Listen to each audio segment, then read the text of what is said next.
खुशियाँ कभी बेवजह नहीं होती, कुछ दर्द ऐसे होते हैं जो आवाज छीन लेते, जो आवाज छीन लेते, जो आवाज छीन लेते, जो आवाज छीन लेते।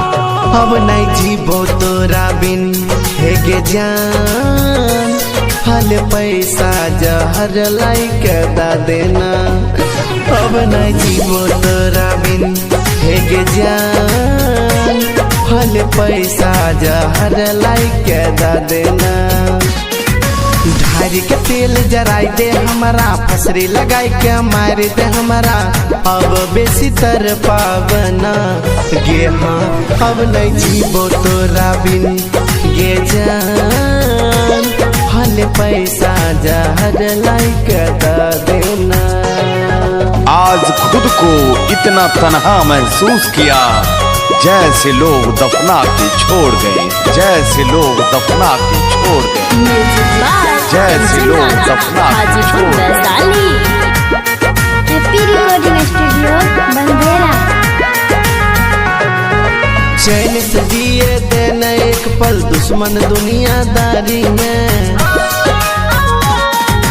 चैन से जिए देना एक पल दुश्मन दुनियादारी में। छटपट मोन करेगे हरदम सुतल रहे छिए बारी में।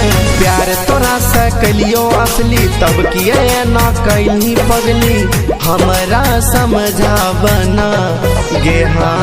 अब नहीं जीवो तोरा बिन हे गे जान, हल पैसा जहर लाइक दा देना।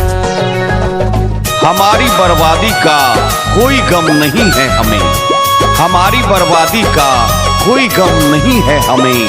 अफसोस सिर्फ इतना ही है कि तूने साथ क्यों नहीं दिया, कि तूने साथ क्यों नहीं दिया, कि तूने साथ क्यों नहीं दिया।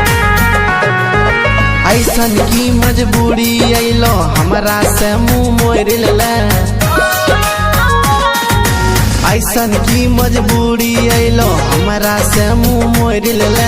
7 जन्म के खैले क्रिया पल में रिश्ता तोड़ ले। कैन कैन के पूछो चंदन कौन बात के दै छै गंजन, हमरा बतलावना गे हाँ। अब नहीं जीवो तोरा बिन हे गे जान, हल पैसा जहर लाइक दा देना।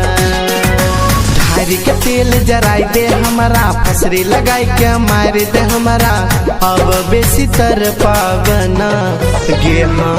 अब नहीं जीवो तोरा बिन गे जान, हल पैसा जहर लाइक दा